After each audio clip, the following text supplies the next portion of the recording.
हरियाणा की 70 सीटों पर किस पार्टी से कौन मार रहा है बाजी? जी हाँ, 70 सीटों पर तस्वीर हुई साफ, वहीं बची हुई 20 सीटों पर कांटे का मुकाबला। ध्यान से इस वीडियो को देखिएगा, ध्यान से शुरू से अंत तक देखिएगा। कमेंट करके आप जरूर बताइएगा आपका क्या कहना है, किस विधानसभा सीट से किस पार्टी की जीत हो सकती है। ज़्यादा से ज़्यादा कमेंट करके बताइएगा, क्योंकि आपके कमेंट सर्वे के आधार पर भी किए जाएंगे। अब की बार मुकाबला रोचक है, कांटे का है। और हरियाणा में जिस प्रकार से पिछले 10 सालों से बीजेपी की सरकार रही है, उससे कहीं ना कहीं एंटी इनकम्बेंसी का डर बीजेपी को सता रहा है। वहीं कांग्रेस पार्टी पिछले 10 सालों के विकास कार्यों को लेकर बीजेपी को घेर रही है। वहीं भारतीय जनता पार्टी पिछले 10 सालों के द्वारा कराए गए कार्यों को लेकर तीसरी बार सरकार बनाने का दावा ठोक रही है। वहीं जेजेपी व आईएनएलडी गठबंधन भी कमज़ोर नहीं है। एक तरफ जेजेपी और आज़ाद समाज पार्टी का गठबंधन है, तो दूसरी तरफ आईएनएलडी और बसपा का गठबंधन है। तो आपको सभी सीटों के बारे में लेकर चलते हैं कि किस सीट पर कौन बाजी मार रहा है। देखिएगा, सबसे पहले हिसार विधानसभा सीट से सावित्री जिंदल निर्दलीय है, वो आगे चल रही है। जी हाँ, मौजूदा हालात के बारे में बता रहे हैं कि किस सीट से कौन आगे है।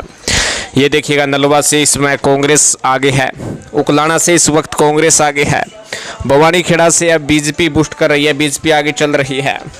तो शाम से इस वक्त बीजेपी आगे चल रही है, भिवानी से इस वक्त बीजेपी आगे है, आदमपुर से इस वक्त बीजेपी आगे है, गढ़ी सांपला किलोई, यह जो कि भूपेंद्र सिंह हुड्डा का गृह क्षेत्र है, गृह विधानसभा है और खुद हुड्डा मैदान में है, तो यहाँ से कांग्रेस आगे है। गन्नौर से कांग्रेस आगे है। कहीं ना कहीं भारतीय जनता पार्टी में जिस प्रकार से गन्नौर विधानसभा में फूट पड़ी है, उससे नुकसान हो रहा है। झज्जर में कांग्रेस आगे है, कितना भुक्कल आगे है। अटेली से बीजेपी मैदान मारती हुई नजर आ रही है। अटेली से आपको बता दें कि राव इंद्रजीत सिंह की पुत्री जो है आरती राव, वो मैदान में है। नारनौंद की बात करें तो नारनौंद में हालांकि इस वक्त बीजेपी कुछ मजबूत है, लेकिन कांग्रेस और बीजेपी के बीच में ज़्यादा कुछ अंतर नहीं है। आपको बता दें कि जहाँ पर शुरू में हमने नाम लिख रखा है, ये थोड़ी बढ़त में है, लेकिन ज़्यादा बढ़त में नहीं है, कुछ भी हो सकता है आने वाले समय में। इसलिए हमने कांग्रेस बीजेपी को नंबर 1 और कांग्रेस को नंबर 2 रखा है। कवर भी इस बढ़त को किया जा सकता है। और 80 में भी बीजेपी जो है बीजेपी और कांग्रेस के बीच टक्कर है, लेकिन बीजेपी इस वक्त एज में है। लोहारू में कांग्रेस और बीजेपी के बीच में टक्कर है, लेकिन कांग्रेस इस वक्त कुछ ही एज में है, कुछ भी हो सकता है। यानी इन तीनों सीटों पर आप देख सकते हैं कि नारनौंद और 80 में बीजेपी एज में है। हालांकि कांग्रेस यहाँ पर कुछ ही पीछे है, लेकिन कवर किया जा सकता है। लोहारू में कांग्रेस एज में है, बीजेपी पीछे है, यहाँ पर भी कवर किया जा सकता है। राइस की बात करें तो राइस से बीजेपी आगे है, गोहाना से बीजेपी आगे है, कालका से बीजेपी आगे है। जी हाँ, नारायणगढ़ से कांग्रेस आगे है, पंचकुला से कांग्रेस और बीजेपी के बीच टक्कर है, लेकिन कांग्रेस कुछ ही एज में है। चंद्रमोहन बिश्नोई कुछ ही एज में है। अम्बाड़ा कैंट से बीजेपी आगे है, सडोरा से कांग्रेस आगे है। यमुनानगर की बात करें तो बीजेपी आगे है। गोला चिक्का की बात करें तो कांग्रेस आगे है। करनाल की बात करें तो करनाल से बीजेपी आगे है। करनाल जो कि सुरक्षित सीट बीजेपी की मानी जाती है, तो कहीं ना कहीं यहाँ पर बीजेपी आगे है। अगली सीट की बात करते हैं गरोंडा से बीजेपी आगे है। पानीपत शहर से बीजेपी आगे है। खरखोदा से कांग्रेस आगे है। रतिया जो कि आरक्षित सीट है, यहाँ पर कांग्रेस आगे है।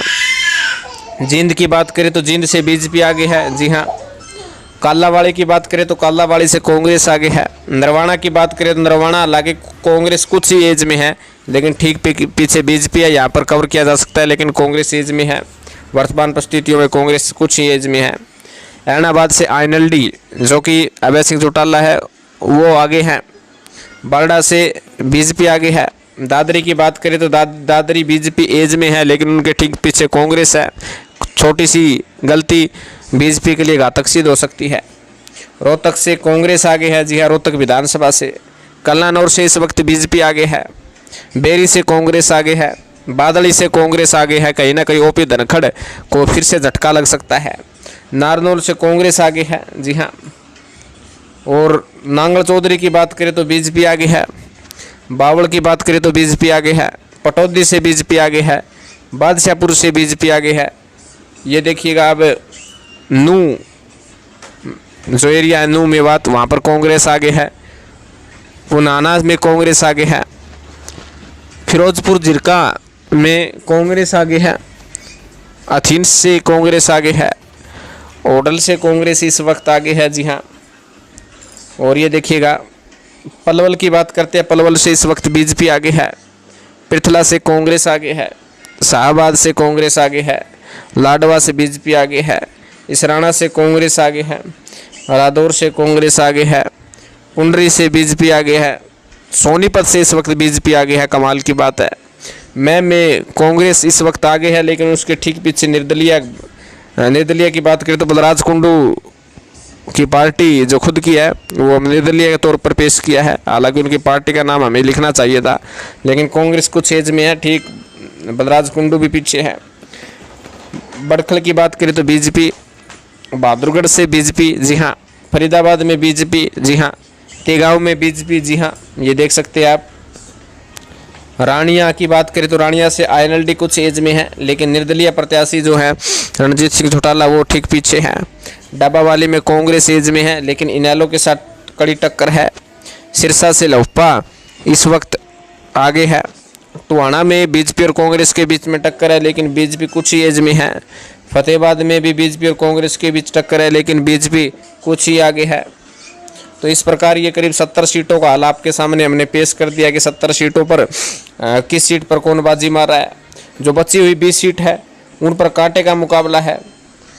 उन सीटों के बारे में बताया नहीं जा सकता कि कौन कितना एज में है, कौन कितना मजबूत है। कई सीटों पर त्रिकोणीय मुकाबला है, तो कई सीटों पर द्विपक्षीय मुकाबला है। तो कहीं ना कहीं हरियाणा में इस बार कांटे का मुकाबला देखा जा रहा है, और 40 सीटों का आंकड़ा जो बहुमत का आंकड़ा है, अब की बार कौन सी पार्टी पार करती है ये देखने वाली बात होगी। हालांकि 2019 के विधानसभा चुनाव में एक तरफा बहुमत किसी पार्टी को नहीं आया था, जहाँ 40 सीटों पर बीजेपी सिमट गई थी, तो 31 सीटों पर कांग्रेस उस समय सिमट गई थी। तो आप इस विषय में क्या कहना चाहते हैं? हरियाणा में अब की बार किसकी सरकार बनेगी, किस पार्टी को कितनी सीट आएगी, और किस सीट से कौन जीत सकता है? कमेंट करके आप जरूर बताइएगा। आपका कमेंट बहुत महत्वपूर्ण है। धन्यवाद। जय हिंद।